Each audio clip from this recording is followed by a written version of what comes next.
आदाब नमस्कार, मैं रिदा खानम। आप देख रहे हैं सियासत टीवी पर साउथ इंडिया एक्सप्रेस। एक नजर डालते हैं आज के मुख्य समाचार पर।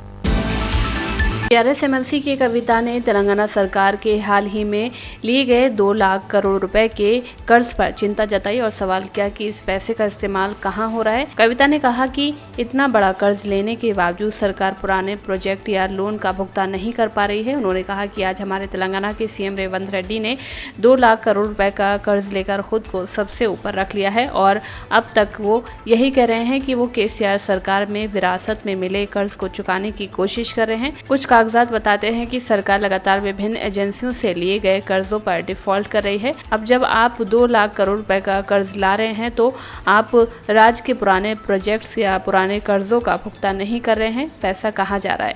बीआरएस नेता ने आरोप लगाया कि ये पैसा ठेकेदारों को फायदा पहुंचाने वाले गैर जरूरी प्रोजेक्ट्स में लगाया जा रहा है। कविता ने इस बात का दावा करते हुए कहा कि आज तेलंगाना के लोगों के मन में बस यही सवाल है कि ये पैसा गैर जरूरी प्रोजेक्ट या ठेकेदारों की जेब में जा रहा है। तेलंगाना में सनसनीखेज फोन टैपिंग मामले की जांच कर रही एसआईटी ने पिछली बीआरएस सरकार द्वारा निगरानी के कथित दुरुपयोग की चल रही जांच के हिस्से के रूप में 2 प्रमुख व्यक्तियों कांग्रेस एमएलसी बालमुरी वेंकट और फहीम कुरैशी के बयान दर्ज किए हैं। फहीम कुरैशी ने कहा कि बीआरएस नेता जीवन रेड्डी ने मुझे एक बार फोन क्यों किया? लोग अवैध गतिविधियों में शामिल होने के लिए बीआरएस को सबक सिखाएंगे। सबूत है, लाके बताओ। दबान है, जो बोले बोल सकते, वही भी बहुत कुछ बोल सकता हूँ। वो दीवाना ज्यादा जीवन रेड्डी बोल रहा मेरे बारे में, ये है वो है बोल के। आपको उसको दिखा तो मैं तो फोन करा मुझे जीवन रेड्डी, उन्हें खाली मेरे से मिलने के लिए तड़प रहा, ठीक है। उसको मैं टाइम नहीं दिया बोलते, उसको वो शिकायत है। पूरे जीवन रेड्डी देखिए आप, पूरे जीवन रेड्डी का फोन आए, भीख मांगता मेरे से, भाई 2 मिनट टाइम दो, 2 मिनट टाइम दो। क्या है, क्या काम है मेरे से? 2 मिनट टाइम क्या जरूरत है मेरे पास? वो पार्टी का लीडर है, वो पार्टी के न्यूज़ देने के लिए भी मिलता मेरे को। अब इससे हरकत कर लेता, अभी आके मेरे बारे में बोल रहा, क्या बोलता भाई? है तो बता लेना, क्यों फोन करता भाई मेरे को? ईद मुबारकबाद देता, भाई 2 मिनट टाइम दो बोलता, आके मिलता बोलता। अब उन्हें जो कर। हैदराबाद के निकट एक चौंकाने वाली घटना में एक महिला ने रेल पटरी पर अपनी कार चला दी, जिससे यातायात प्रभावित हुआ। इस घटना का वीडियो सोशल मीडिया पर तेजी से वायरल हो रहा है, जिसमें देखा जा सकता है कि महिला किस तरह से रेल पटरियों पर वाहन चला रही है। इस अनोखी घटना के कारण कई ट्रेनों की आवाजाही में रुकावट आई। रेलवे अधिकारियों ने तुरंत कार्रवाई करते हुए स्थिति को नियंत्रित किया। इस प्रकार की लापरवाही से न केवल यातायात प्रभावित हुआ, बल्कि वो यात्रियों की सुरक्षा के लिए भी खतरा बन सकता है। वीडियो में महिला की कार को रेल पटरी पर चलाते हुए देखा जा सकता है, जो कि एक गंभीर सुरक्षा उल्लंघन है। इस घटना ने लोगों के बीच चर्चा का विषय बना दिया है और कई यूजर्स ने इस पर अपनी प्रतिक्रिया दी है।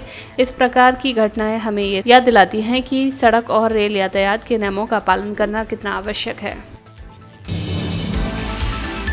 तेलंगाना के हैदराबाद से एक बड़ा ही शर्मनाक मामला सामने आया है, जहां पर एक नाबालिग लड़की ने अपने बॉयफ्रेंड और उसके नाबालिग भाई के साथ मिलकर अपनी मां की कथित रूप से हत्या कर दी। पुलिस ने बताया कि 2 दिन पहले पुलिस ने तीनों को हिरासत में लिया है। पुलिस ने बताया कि 16 साल की लड़की ने हत्या की साजिश रचने की बात भी स्वीकार कर ली है। पुलिस के मुताबिक महिला अपनी बेटी और उसके 19 साल के लड़के के संबंध का विरोध कर रही थी, इसीलिए उसने हत्या की साजिश रची। बता दें कि बेटी हाल ही में लड़के के साथ भाग गई थी, जिसके बाद मां ने थाने में शिकायत दर्ज करवाई थी। पुलिस ने दोनों को ढूंढ निकाला और लड़की को उसके परिवार को सौंप दिया। इसके बाद महिला ने शिवा के खिलाफ औपचारिक शिकायत भी दर्ज करवाई थी, लेकिन पुलिस ने कहा कि कार्रवाई के लिए कोर्ट के आदेश का इंतजार है। इसी बीच महिला की हत्या हो गई। साइबराबाद कमिश्नर पुलिस के एक अधिकारी ने मीडिया को बताया कि हालांकि लड़की को जब एहसास हुआ कि उसकी मां मरी नहीं है, तो उसने अपने बॉयफ्रेंड और उसके भाई को फिर से बुलाया। दोनों ने मिलकर महिला का फिर से गला घोटा और उसकी मौत की पुष्टि करने के बाद वहां से भाग निकले। इंदौर के कारोबारी राजा रघुवंशी हत्याकांड की तरह ही अब तेलंगाना में भी एक नई नवेली दुल्हन ने अपने पति को मरवा डाला, वो भी अपने आशिक के साथ मिलकर। इस आशिक का पहले दुल्हन की मां से अफेयर था, बाद में दुल्हन के साथ चक्कर चला। जब दुल्हनिया की शादी हो गई तो दोनों ने मिलकर इस खौफनाक हत्याकांड को अंजाम दिया। फिलहाल पुलिस मामले की जांच कर रही है। जानकारी के मुताबिक 23 साल की ऐश्वर्या कर्नूल से है, जबकि 26 साल के तेजेश्वर गद्दाल का रहने वाला था। दोनों की 18 मई को शादी हुई थी। इसमें 1 महीने के बाद ही तेजेश्वर की लाश एक नाले में मिली। परिवार ने ऐश्वर्या और उसके परिवार पर हत्या के आरोप लगाए। पुलिस ने महिला और उसकी मां सुजाता को हिरासत में ले लिया था।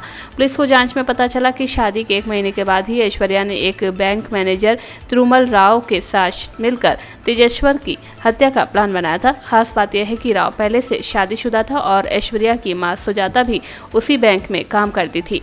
पहले राव और सुजाता का अफेयर था। पुलिस ने बताया कि राव ने लोन लेने आए 3 लोगों को तेजेश्वर को मारने के लिए 2 लाख रुपए भी दिए थे। पुलिस के मुताबिक इस केस की जांच आंध्र प्रदेश और तेलंगाना पुलिस मिलकर कर रही थी। राव का प्लान था कि तेजेश्वर का शव नहीं मिलेगा और उसने भागने की व्यवस्था भी कर ली थी। उसने बैंक से 20 लाख रुपए का लोन लिया और ऐश्वर्या के साथ लद्दाख भागने की तैयारी कर ली थी। खास बात यह है कि राव ने पहले अपनी पत्नी को मारने की भी साजिश की थी, क्योंकि उनके बच्चे नहीं थे।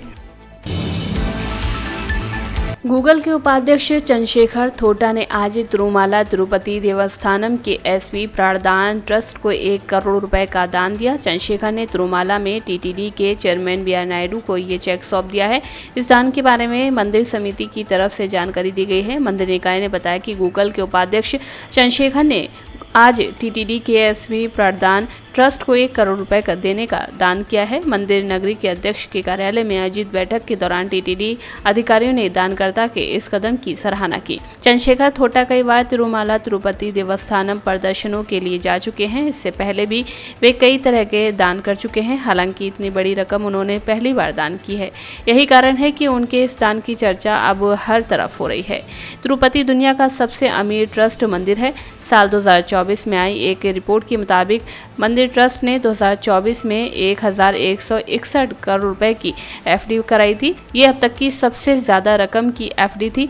इसके बाद ट्रस्ट के बैंकों में कुल एफडी 13,287 करोड़ रुपए हो गई।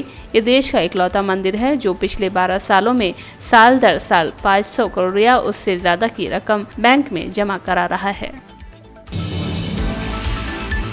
भाजपा ने 25 जून को इमरजेंसी लगाए जाने के 50 साल पूरे होने पर संविधान हत्या दिवस मनाया। इसी दिन भाजपा कर्नाटका ने सोशल मीडिया हैंडल एक्स पर पूर्व पीएम इंदिरा गांधी के खिलाफ एक पोस्ट किया, जिसको लेकर अब एफआईआर दर्ज कर ली गई है। साथ ही भाजपा के इस पोस्ट के खिलाफ अब कर्नाटका कांग्रेस कार्यकर्ताओं ने पोस्ट को लेकर भाजपा के खिलाफ विरोध प्रदर्शन किया है।